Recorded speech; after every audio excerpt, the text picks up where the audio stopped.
press the bell icon on the YouTube app and never miss another update. देखिए, inter के जो छात्र हैं कक्षा 12 के, वो देखेंगे कि समाजवादी अर्थव्यवस्था क्या है और इसका क्या अर्थ है, क्या परिभाषा है और क्या विशेषता है। इसके अंतर्गत हम यही चीज़ें आज के वीडियो में देखेंगे। तो सबसे पहले हम आते हैं कि जो समाजवादी अर्थव्यवस्था है, इस समाजवादी अर्थव्यवस्था का क्या अर्थ होता है। हम कैसे जानते हैं कि यह व्यवस्था जो है समाजवादी अर्थव्यवस्था है।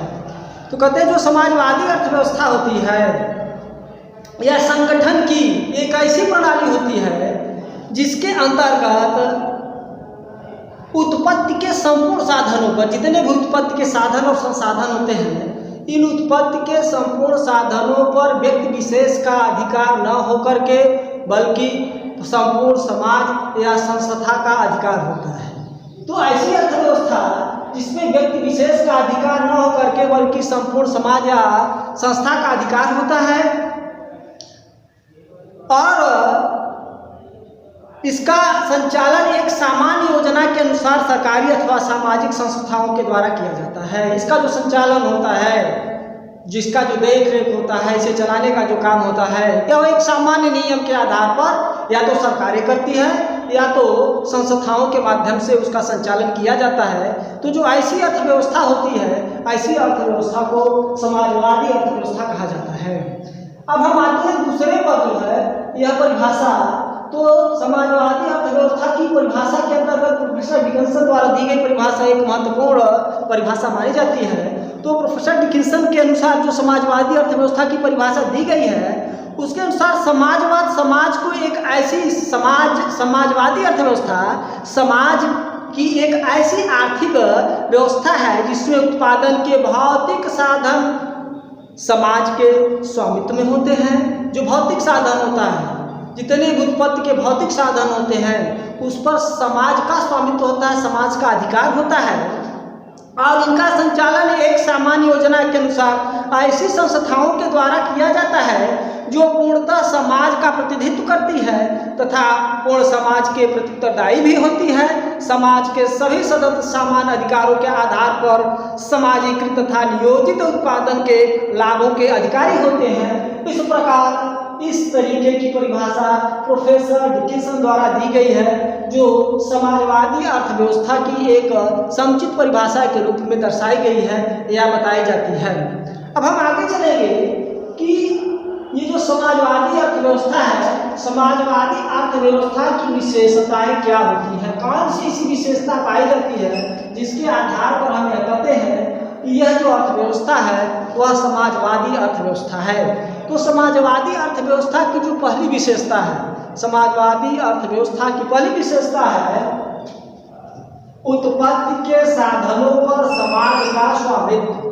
तात्पर्य है कि यह जो समाजवादी अर्थव्यवस्था है, इसके अंतर्गत उत्पत्ति के साधन व्यक्तिगत अधिकार में नहीं होते। समाजवादी अर्थव्यवस्था के अंतर्गत जो व्यक्तिगत साधन और संसाधन होते हैं, उन साधनों और संसाधनों पर वह व्यक्ति विशेष का अधिकार नहीं होता है। इन संपूर्ण संसाधनों पर वह संस्थाओं, समाज या सरकार का अधिकार होता है। इनका स्वामित्व, नियम तथा नियंत्रण, इनका स्वामित्व, नियमन तथा नियंत्रण यह सामाजिक व्यक्तियों तथा सरकारों द्वारा की जाती है। इनका नियंत्रण राज्य के हाथों में होता है। इनका प्रयोग निजी लाभ के लिए नहीं किया जाता, बल्कि इनका प्रयोग समाज के सामाजिक कल्याण में वृद्धि के लिए किया जाता है।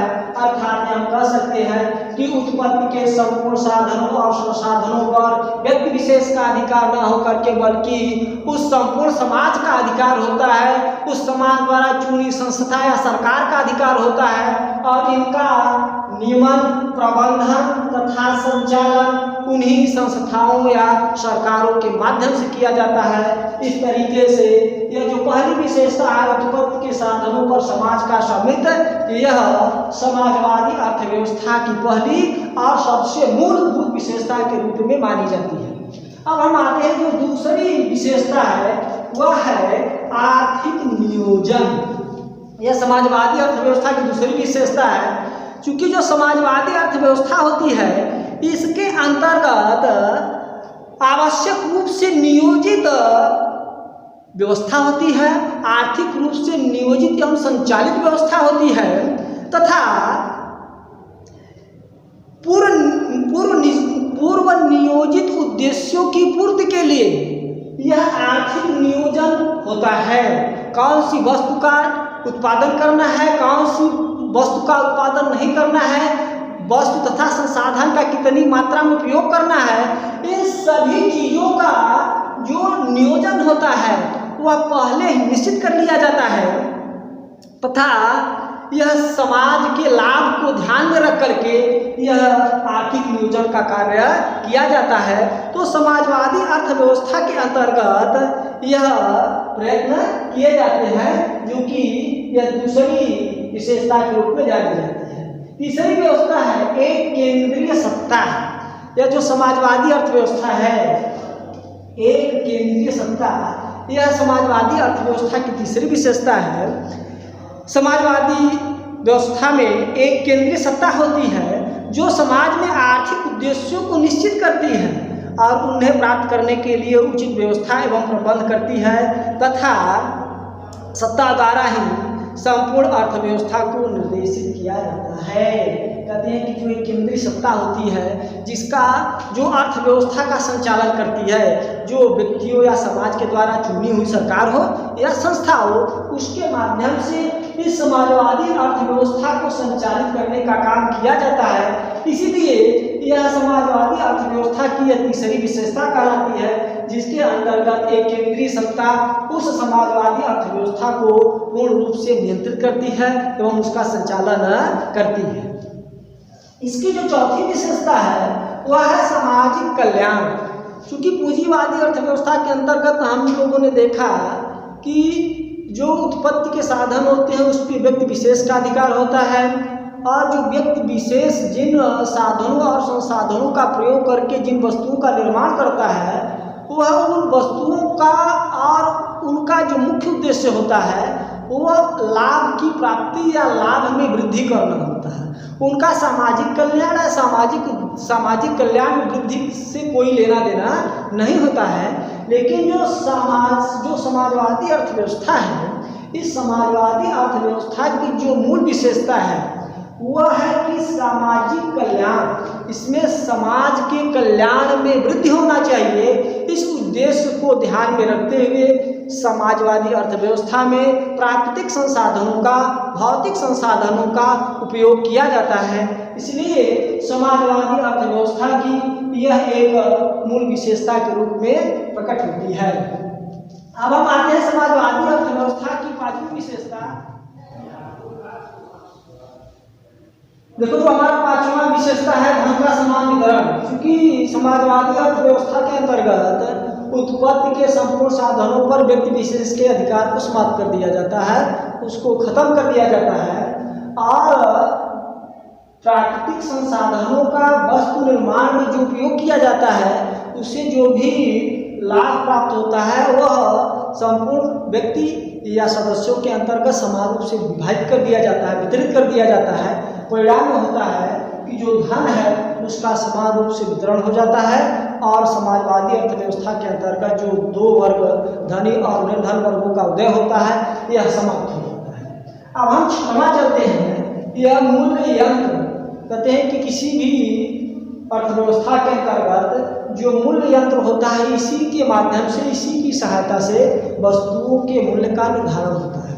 लेकिन समाजवादी अर्थव्यवस्था का चूंकि जो मुख्य लक्ष्य या जो मुख्य उद्देश्य होता है वह आर्थिक कल्याण की वृद्धि होता है, समाज के आर्थिक कल्याण में वृद्धि हो, इसी को दृष्टिगोचर रखते हुए समाजवादी अर्थव्यवस्था में मूल्य यंत्र को क्रियाशील किया जाता है।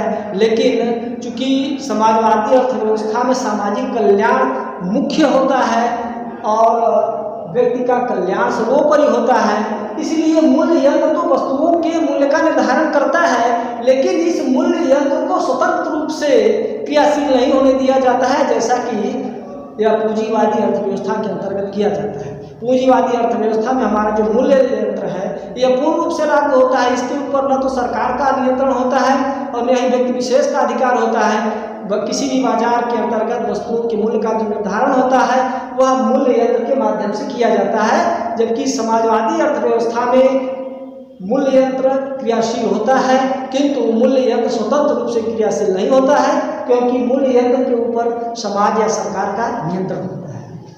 अब हम चलते हैं, जो सातवां विशेषता है यह है प्रतियोगिता का अभाव। यह समाजवादी अर्थव्यवस्था के अंतर्गत जो प्रतियोगिता होती है वस्तुओं का मूल्य के निर्धारण के लिए, वस्तुओं के मूल्य को निश्चित करने के लिए जो हमारा मूल्य यंत्र होता है वह तब सक्रिय होता है जब वस्तुओं के बिक्री के लिए प्रतियोगिता होती है। वस्तुएं आपस में प्रतियोगी होती है, एक दूसरे से प्रतियोगिता करती है और इस प्रतियोगिता के आधार पर वस्तुओं के मूल्य का निर्धारण होता है। चूंकि समाजवादी अर्थव्यवस्था में जो मूल्य यंत्र होता है क्रियाशील तो होता है, किंतु इसके ऊपर सरकार का नियंत्रण होता है। इसीलिए समाजवादी अर्थव्यवस्था में वस्तुओं के अंतर्गत प्रतियोगिता या तो पाई नहीं जाती है या तो प्रतियोगिता बहुत कम मात्रा में पाई जाती है। इसका जो मुख्य कारण होता है कि समाजवादी अर्थव्यवस्था में आर्थिक नियोजन होने के नाते समाज के कल्याण को ध्यान में रखते हुए किन वस्तुओं का निर्माण होना चाहिए, किन वस्तुओं का निर्माण नहीं होना चाहिए, ऐसी वस्तुओं का समाज के अंतर्गत निर्माण किया जाता है जिस वस्तु के उपभोग से उस समाज का कल्याण अधिकतम हो। परिणाम होता है कि इस अर्थव्यवस्था के अंतर्गत जो वस्तुएं होती हैं उनके मूल्य का निर्धारण प्रतियोगिता के आधार पर नहीं होता है। परिणाम होता है कि मूल्य यंत्र पूर्ण रूप से स्वतंत्र रूप से कार्य नहीं करता है। इसलिए समाजवादी अर्थव्यवस्था में या तो प्रतियोगिता पाई नहीं जाती है या जो प्रतियोगिता होती है वो बहुत कम मात्रा में पाई जाती है। प्रतियोगिता का लगभग अभाव पाया जाता है। यह समाजवादी अर्थव्यवस्था की एक मूलभूत विशेषता के रूप में जानी जाती है। अब हम आते हैं, यह जो समाजवादी अर्थव्यवस्था की जो यह आठवीं विशेषता है, यह आठवीं विशेषता है उपभोग तथा व्यवसाय के चयन की स्वतंत्रता। जो समाजवादी अर्थव्यवस्था होती है, चूंकि पूंजीवादी अर्थव्यवस्था में वस्तुओं के उपभोग तथा व्यवसाय के चयन की पूर्ण रूप स्वतंत्रता होती है। समाजवाद के अंतर्गत भी वस्तुओं के उपभोग के लिए और व्यवसाय के चयन के लिए भी स्वतंत्रता होती है, लेकिन कुछ ऐसे क्षेत्र होते हैं, कुछ ऐसी वस्तुएं होती हैं जिनके उपभोग और जिनके निर्माण पर सरकार द्वारा प्रतिबंध होता है। लेकिन ऐसा कदापि नहीं है कि समाजवादी अर्थव्यवस्था में जो उपभोक्ता होता है, जो समाज होता है, वो वस्तुओं के उपभोग और व्यवसाय के लिए स्वतंत्र नहीं होता है। स्वतंत्र होता है लेकिन कुछ प्रतिबंधों के साथ होता है। इसलिए यह जो आठवीं विशेषता है इसके अंतर्गत यह निहित होता है या बताया जाता है कि समाजवादी अर्थव्यवस्था में जो उपभोक्ता होता है, जो समाज होता है, वो उपभोग तथा व्यवसाय के चयन के लिए भी पूर्ण रूप से स्वतंत्र होता है कुछ प्रतिबंधों के साथ। इस तरीके से आज हम समाजवादी अर्थव्यवस्था के अंतर्गत समाजवादी अर्थव्यवस्था की का अर्थ, परिभाषा तथा कौन सी विशेषता है जिसके आधार पर हम उसे पहचानते हैं, ये संपूर्ण चीज़ आप आज की वीडियो में पढ़े हैं। अब इसके बाद कल से या नेक्स्ट वीडियो में आपको दूसरे चैप्टर के बारे में उससे संबंधित जानकारी